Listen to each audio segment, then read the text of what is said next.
Assalamualaikum warahmatullahi wabarakatuh. Alhamdulillahirabbil alamin. Wabihi nasta'inu ala umuri dunya waddin. Wassalatu wassalamu ala asyrofil anbiya'i wal mursalin wa ala alihi washabihi ajma'in. Rekan-rekan mahasiswa yang berbahagia, pada kesempatan ini di sesi 12 kita akan membahas tentang metode pekerjaan galian tanah biasa, galian batuan lunak, serta metode timbunan. Oke, outline pembahasan kita antaranya adalah pertama-tama pendahuluan dan deskripsi pekerjaan, kemudian metode pelaksanaan, implementasi KSHI, kemudian produktivitas pekerjaan, langkah strategis, aspek risiko pekerjaan, dan lain-lain. Oke, sebelum kita memulai pembahasan ini, pertama-tama saya mohon izin pada Kementerian PUPR, dalam hal ini Kepala Balai Jasa Konstruksi Wilayah 3 Jakarta, Bapak Insinyur Rizky Aditya Nasir, serta kepada PP Construction and Investment pada Bapak Yusuf Lukman, mohon izin saya menggunakan materinya. Terima kasih sebelumnya telah menyampaikan pengalaman-pengalaman tentang pekerjaan tanah ini kepada kami, dan izinkan pada kesempatan ini saya akan menyampaikan kembali kepada para mahasiswa.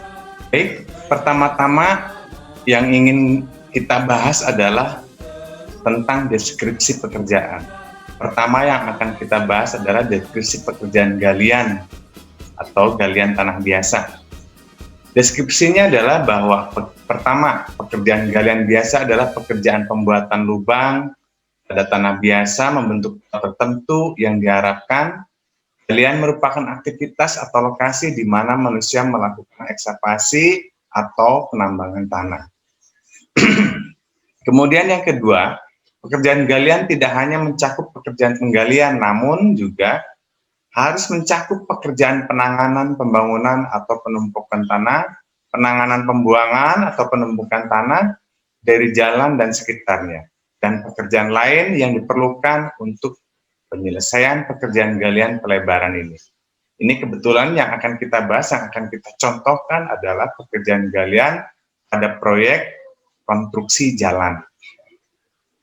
Kemudian deskripsi pekerjaan galian tanah biasa yang ketiga adalah galian biasa harus mencakup seluruh galian dan tidak diklasifikasi sebagai galian batu lunak, galian batu, galian struktur, galian sumber bahan, galian perkerasan beraspal, galian perkerasan berbutir, dan galian perkerasan beton, serta pembuangan bahan galian biasa yang tidak terpakai seperti yang ditunjukkan di gambar atas ini, ya, atau sebagaimana yang diperintahkan oleh pengawas pekerjaan. Nah, ini adalah yang dimaksud dengan deskripsi pekerjaan galian biasa. Kemudian yang kedua yang akan kita bahas adalah deskripsi pekerjaan galian batuan lunak. Ya. Galian batu lunak dikerjakan pada lokasi-lokasi sebagaimana gambar ini. Ya. Galian batu lunak dikerjakan pada lokasi-lokasi sebagaimana gambar kerja, mencakup galian pada batuan yang mempunyai tekanan aksial menurut pendapat direksi pekerjaan tidak dapat dilakukan dengan menggunakan ekskavator biasa. Nah, kemudian galian batu lunak harus mencakup galian pada batuan yang mempunyai kuat tekanan aksial 0,6 sampai 12,5 MPa atau antara 6 sampai 125 kg per cm persegi yang diuji sesuai dengan SNI 2825/2008. Yaitu pekerjaan ini akan mencakup penggalian, penanganan, pembuangan, atau penumpukan batu lunak atau bahan lain yang diperlukan untuk penyelesaian dari pekerjaan. Ini yang dimaksud dengan deskripsi pekerjaan galian batuan lunak. Kemudian yang ketiga, deskripsi pekerjaan timbunan. Nah, yang di sini yang saya maksudkan adalah pekerjaan timbunan biasa. Bahwa timbunan biasa adalah timbunan atau urugan yang digunakan untuk pencapaian elevasi akhir atau subgrade yang disyaratkan dalam gambar perencanaan. Material yang digunakan adalah tanah merah karena timbunan biasa ini juga digunakan untuk mengganti material existing atau subgrade yang tidak memenuhi syarat. Nah, ini deskripsi pekerjaan timbunan. Timbunan yang diklasifikasikan sebagai timbunan biasa harus terdiri dari tanah yang disetujui oleh pengawas yang memenuhi syarat untuk digunakan dalam pekerjaan permanen. Umumnya pada timbunan tanah menggunakan kemiringan 1:2. Oke, itu adalah merupakan deskripsi pembahasan, deskripsi pekerjaan galian tanah biasa, galian batuan lunak, serta timbunan biasa yang akan kita bahas pada kesempatan ini.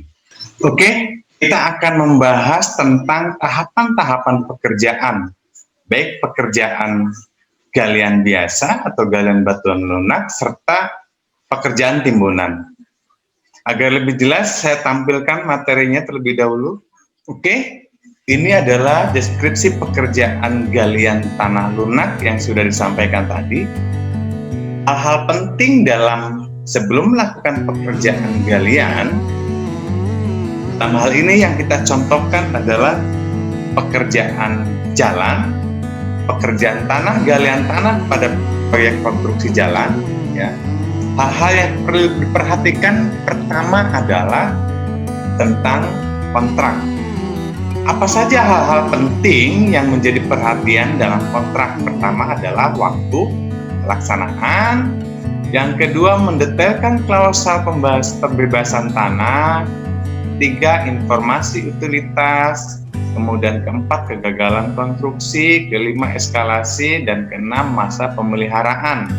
Ini adalah hal-hal penting yang perlu diperhatikan dalam kontrak sebelum melaksanakan pekerjaan tanah, dalam hal ini tanah galian, baik galian tanah biasa maupun galian batuan lunak ataupun pekerjaan timbunan. Kemudian yang kedua, masa sebelum pelaksanaan, hal-hal penting yang perlu diperhatikan di lapangan adalah tentang engineering dan quality control. Engineering apa saja hal-hal yang perlu diperhatikan? Di antaranya pertama adalah menganalisis gambar dan pola bentuk galian di lapangan, kemudian cek kebutuhan alat berat dengan produktivitas alat beratnya. Yang ketiga adalah mengecek kondisi existing tanah yang akan digali di lapangan, apakah tanah merah, atau pasir, atau jenis tanah lainnya. Nah, ini contoh untuk informasi. Pada umumnya galian tanah merah 1:1,5, galian tanah pasir 1:2, galian batu 1:1. Yang dimaksud apanya? 1:1 itu adalah kemiringan, ya, antara kemiringan tanah. Contohnya di gambar ini, antara kemiringan tanah untuk tanah merah umumnya ini 1, ketinggiannya ini, kemudian sininya lebarnya adalah 1,5, maka dibuat sebuah kemiringan. Nah, ini maksudnya, ya. Jika tanahnya tanah berpasir, maka harus 1:2 sesuai dengan gambar ini. Ini dicontohkan gambar ini untuk tanah berpasir, dan ini dicontohkan untuk slope galian tanah biasa, ya, atau tanah merah, ya. Kemudian untuk galian batu 1:1. Jadi kemiringannya itu antara lebar dan tinggi 1:1. Itu yang biasa, ya. Ini faktor engineering yang perlu diperhatikan, ya, sebelum mulai pekerjaan. Kemudian yang keempat, memaparkan schedule dan metode pekerjaan kekerasan kepada owner maupun pengawas pekerjaan.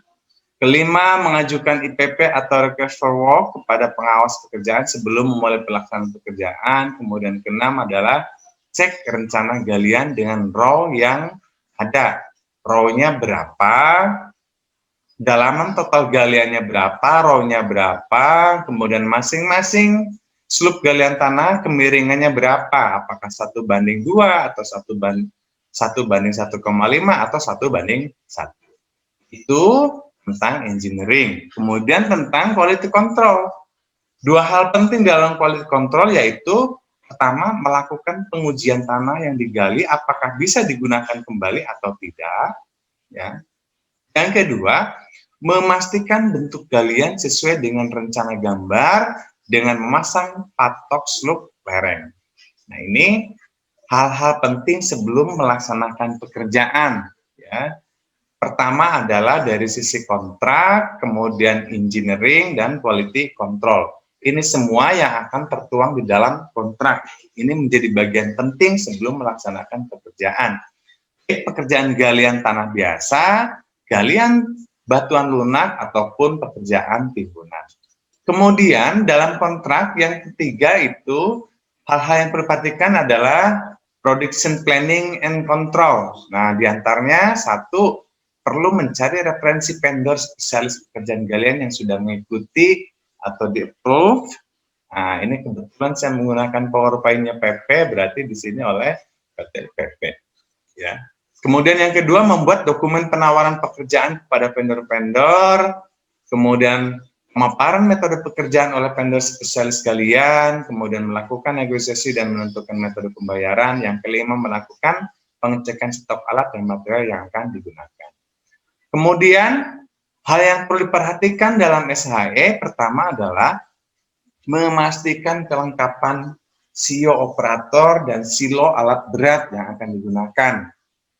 Kemudian yang kedua, memberikan safety induction kepada pekerja dan operator. Ketiga, melaksanakan toolbook meeting setiap akan melakukan pekerjaan. Kemudian yang keempat, membuat dokumen SIB setiap akan melaksanakan pekerjaan. Kelima, memastikan kelengkapan APD dan APK bagi setiap personil. Dan yang keenam, menyiapkan dokumen IBPR dan JSA terkait pekerjaan kekerasan untuk diinfokan kepada pekerja di lapangan. Oke. Kemudian hal lain yang perlu diperhatikan adalah environmental. Pertama, mengidentifikasi jalan kerja atau areal pekerjaan, apakah aman untuk pergerakan alat berat kekerasan. Perhatikan getaran alat berat jika berdekatan dengan rumah warga, sesuaikan dengan kondisi lapangan.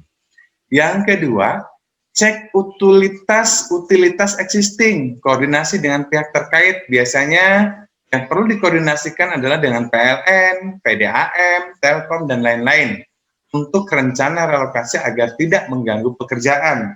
Nah, ini menjadi hal penting karena pada saat pekerjaan galian, mungkin saja di dalam tanah itu ada pipa PLN atau PDAM atau Telkom ataupun yang lainnya. Ini perlu kita cek utilitas existing yang ada. Ini kita mengetahuinya dari mana, berarti kita perlu ada koordinasi dengan pihak terkait. Oke.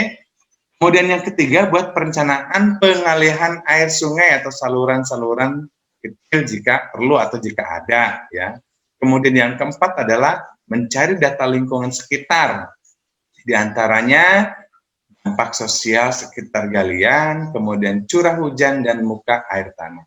Ini hal-hal penting sebelum melaksanakan pekerjaan yang harus diperhatikan, ya, dan betul-betul harus kita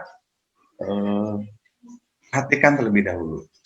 Nah, kemudian ini adalah merupakan contoh peralatan konstruksi yang digunakan, ya. Ini sudah kita bahas sebelum-sebelumnya. Yang selanjutnya adalah flowchart. Flowchart atau selanjutnya adalah tahapan dari pekerjaan. Pertama-tama adalah pengukuran lapangan, mengukur MC0 tanah existing sebelum galian, kemudian mengidentifikasi situasi kondisi di lapangan, misalkan rumah warga, utilitas, sungai, dan lain sebagainya, memasang patok rencana. Kemudian yang kedua adalah desain rencana jalan, akses, dan pengalihan saluran. Ketiga, setting out lapangan. Keempat, set clearing. Kelima, galian tanah. Dan keenam, finishing lereng. Inilah tahapan-tahapan pekerjaan galian. Seperti apa contohnya? Nah, kita berikan contoh. Contoh ini adalah urutan pelaksanaan. Ini pengukuran lapangan ini menjadi hal penting, ya. Rencana row-nya itu di mana, ya. Contoh ini garis ini adalah rencana batas row. Rencana batas row, kemudian rencana as jalan tol misalkan. Ini yang dicontohkan adalah jalan tol. Ini rencana asnya. Ini batas row kanan, ini batas row kiri. Yang kemudian setelah ada Perencanaan setelah dipatok pengukuran lapangan, maka selanjutnya adalah bagaimana gambar detail galian tanah tersebut. Lerengnya harus dibuat berapa banding berapa, kemudian row jalannya berapa, ya. Misalkan ini kondisi existingnya begini, seperti ini, ya. Nah, kemudian survei dan staking out, ya. Nah, ini contoh dari gambar tadi. Survei elevasi area existing dilakukan oleh tim survei. Tim survei menentukan lokasi yang perlu untuk dilakukan galian atau cut dengan ketebalan tertentu hingga tercapai elevasi rencana. Ya, spesifikasi pengukuran poligon BM menggunakan metode satu seri dengan ketelitian jarak 1:5000 dan seterusnya, gitu ya. Nah, ini tentang survei ini, tentang pengukuran lahan ini lebih detailnya dibahas dalam mata kuliah ilmu ukur tanah. Kemudian desain rencana jalan, yang ketiga pengukuran setting out di lapangan, ya. Oke. Nah, kemudian baru keempatnya adalah set clearing atau stripping, ya. Di sini dicontohkan gambarannya. Urutan pekerjaannya pertama adalah pembuatan batas lahan yang akan dilakukan pekerjaan, kemudian pembebadan pohon, penebangan pepohonan, pemindahan bangunan-bangunan existing yang terdapat di lokasi stripping, pengamanan dan pemindahan utilitas-utilitas seperti tiang listrik, telepon, dan lain-lain. Ya. Nah, itulah urutan pekerjaan pertama, urutan-urutan pekerjaannya, ya. Nah, kemudian mulai pekerjaan galian, urutannya apa? Urutannya adalah persiapkan alat bantu ukur untuk penentuan batas galian dan pompa air untuk dewatering, siapkan turap untuk dapat menahan tanah di sekelilingnya dan mencegah terjadinya kelongsoran bila diperlukan, kemudian menentukan batas daerah galian, survei dan marking koordinat, serta elevasi. Keempat, hasil galian diangkut dengan ekskavator dan hauling menggunakan dump truck.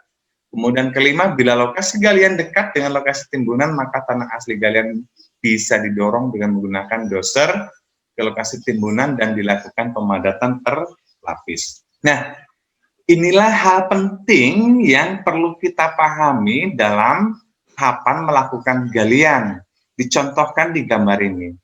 Bagaimana cara melakukan galian? Nah, urutannya di sini dicatat ada 4. Pertama adalah galian dimulai dari bagian atas, yaitu lereng pertama. Maksudnya lereng pertama adalah contohkan ini, yang nomor 1. Pertama adalah ini. Inilah yang perlu kita ketahui, ya, perbandingannya membuat lereng ini. Ini harus dibuat lereng, karena kalau tidak dibuat lereng, contoh gambar seperti ini, maka tanah akan terjadi longsor. Nah, maka pada umumnya ini dibuat lereng. Perbandingannya berapa? Ini harus sesuai rencana. Tadi contohnya ada 1:2 atau 1:1,5, satu ketinggian, lebar ke sininya 2 meter, 1 meter tinggi, 2 meter ke sini. Lalu dibuat miring. Nah, pertama-tama adalah dari sini. Dari sini dimulai galian. Ya. Kemudian yang kedua, sebelum penggalian lereng kedua, dilakukan finishing slope dengan bucket ekskavator. Nah, ini sebelum penggalian yang kedua adalah ini. Lereng ini, sebelum penggalian ini, tahap kedua, level kedua ini, maka ini harus di-finishing terlebih dahulu. Rapihkan, ya, baru dilakukan ini. Kenapa? Karena jika ini belum dirapikan kemudian gali, apalagi sampai galian top ini belum dirapihkan, maka akan mengalami kesulitan pada saat melakukan perapihan lereng ini.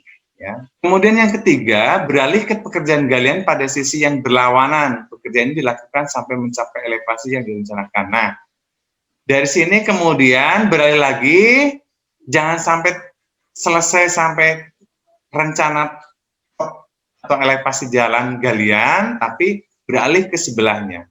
Prosesnya sama seperti yang tadi, dimulai dari sini, kemudian rapikan, yang selanjutnya baru level yang kedua.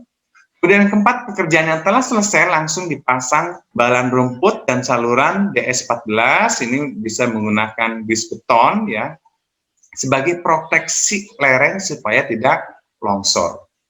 Nah, inilah tahapan-tahapan penting dalam pelaksanaan galian tanah. Ya.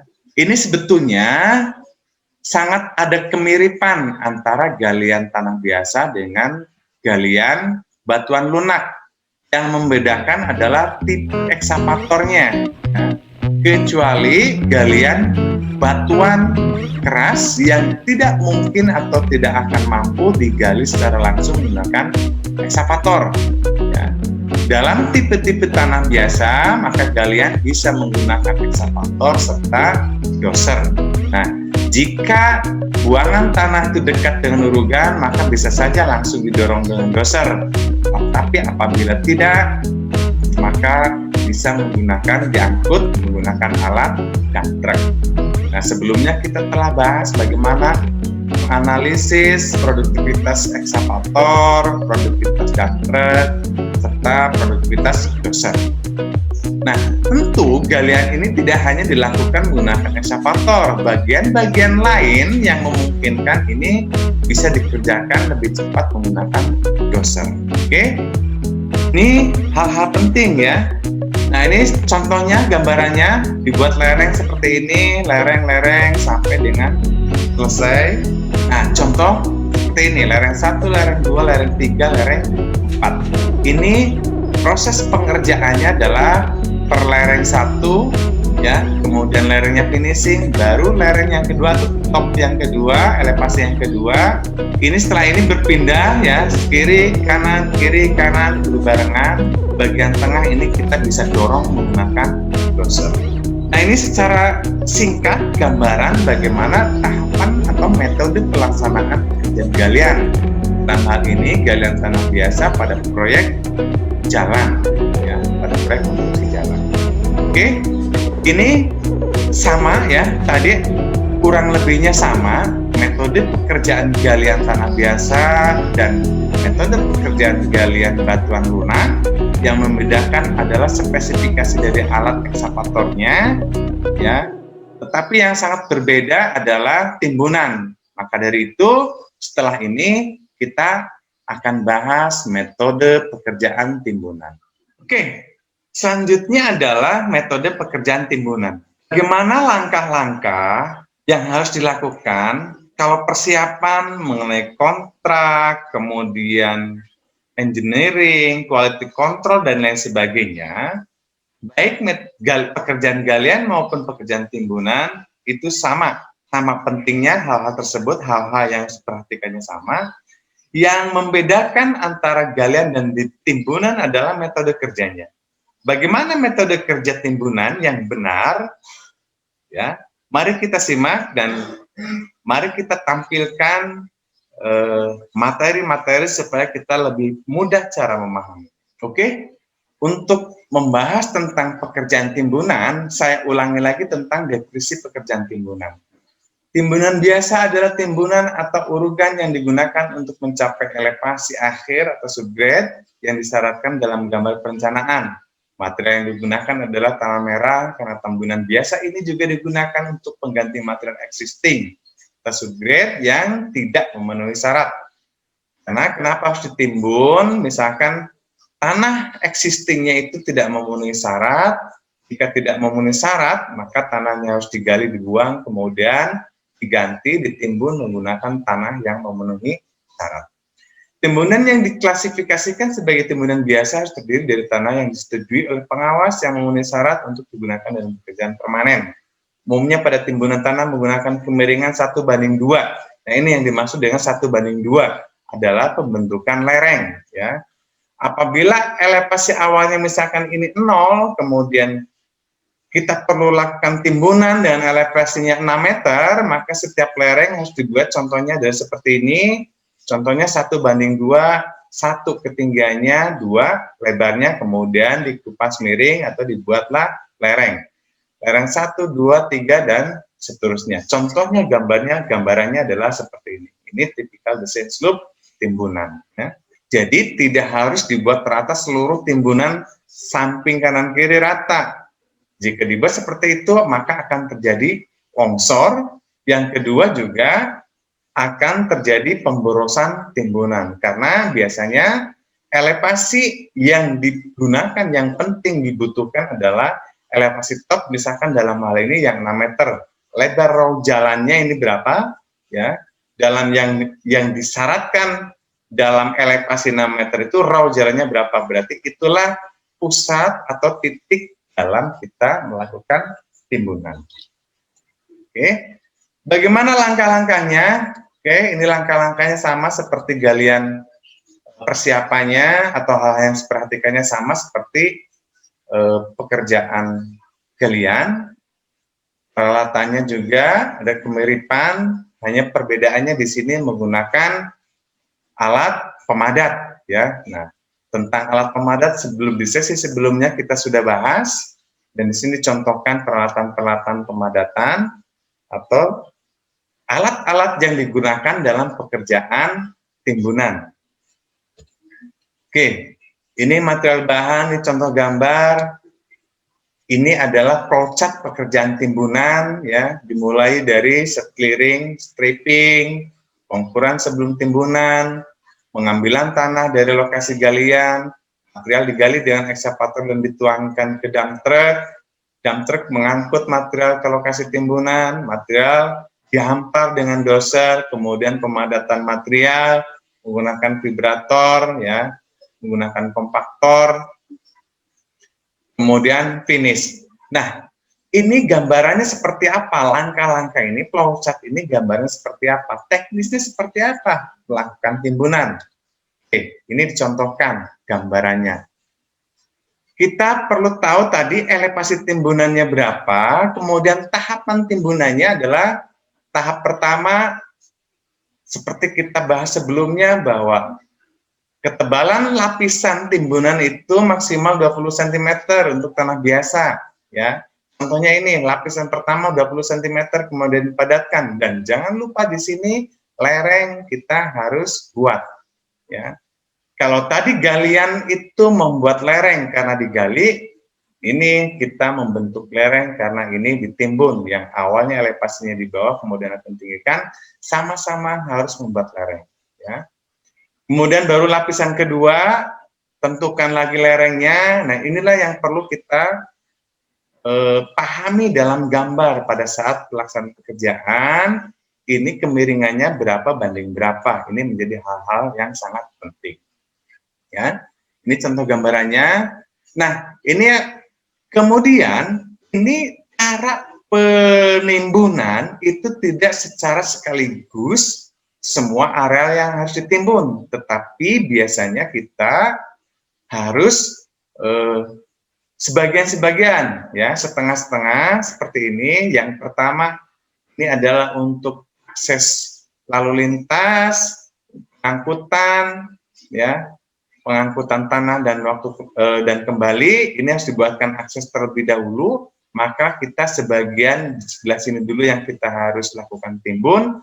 Dengan penimbunan bertahap seperti ini dan dilakukan, contohnya adalah ini, gambar detailnya dari ini adalah ini jadi lapis pertama, ini lebih lebar, lapis kedua dibuat trap-trap seperti ini, ya, yang kemudian trap ini kemudian menyambung ke elevasi atau ketimbunan bagian yang sebelahnya, ya. Misalkan di sini drainase, maka lapis pertama contohnya ini, kemudian lapis kedua di sebelah sini kita buat langsung lerengnya, kemudian yang di sini kita buat trap seperti ini, yang fungsinya ini nanti akan mengunci, saling mengunci dengan bagian yang sebelahnya, ya. Nah, ini contohnya seperti ini. Untuk mencapai lereng satu itu harus perlu berapa lapis, ya, tergantung dari gambar tadi. Apakah ini harus 1 meter atau bagaimana, gitu ya, dalam satu lereng. Kemudian seperti ini. Ketika ini selesai, contohnya seperti ini, maka baru bagian sebelahnya digambarkannya adalah seperti ini. Ini adalah cara-cara pelaksanaan timbunan yang benar. Ini berdasarkan pengalaman, dalam hal ini pengalamannya dari PP, ya, yang disampaikan kepada kita, dan saya usahakan kembali transfer ke rekan-rekan mahasiswa sekalian. Ini contoh gambaran urutan pekerjaannya jadi seperti ini. Ini urutan-urutan pekerjaan atau cara-cara pekerjaan timbunan. Oke, lebih lengkap maka silahkan selanjutnya dibaca materi-materi yang telah disusun. Oke, itulah metode pelaksanaan pekerjaan galian maupun pekerjaan timbunan, hal-hal penting yang perlu kita perhatikan, kemudian tahapan-tahapan pelaksanaan galian maupun tahapan-tahapan pelaksanaan timbunan, yang apabila kita akan melaksanakan pekerjaan, metode-metode atau tahapan-tahapan itulah yang harus kita laksanakan. Jika kita tidak melaksanakan tahapan-tahapan tersebut, maka contoh misalkan pekerjaan galian. Pekerjaan galian kita tidak mempertimbangkan lereng, maka setelah galian itu dalam, kemudian kita tidak bisa atau kita akan mengalami kesulitan apabila kita harus mengupas kembali lereng yang sudah lebih tinggi, atau lereng yang telah dibuat itu terlalu lebar kemudian harus menambal. Nah, itu menjadi hal yang sangat sulit. Nah, karena itu menjadi sangat penting, menjadi perhatian dalam pelaksanaan pekerjaan. Oke, metode-metode pelaksanaan pekerjaan galian maupun timbunan ini menjadi penting kita sampaikan terlebih dahulu sebelum kita membahas tentang rencana anggaran biaya pekerjaan tanah, baik pekerjaan galian maupun pekerjaan timbunan, dan bagaimana cara kita membuat time schedule pekerjaan tanah, baik galian maupun timbunan. Maka kita perlu terlebih dahulu mengetahui cara-cara yang benar dalam melakukan pekerjaan tanah, baik pekerjaan galian maupun pekerjaan timbunan. Oke, itu yang bisa disampaikan dalam kesempatan ini, kurang lebihnya mohon dimaafkan. Wabillahi taufiq wal hidayah. Walakum minkum. Wassalamualaikum warahmatullahi wabarakatuh. Tuhan Nusa Putra, satukan jiwa.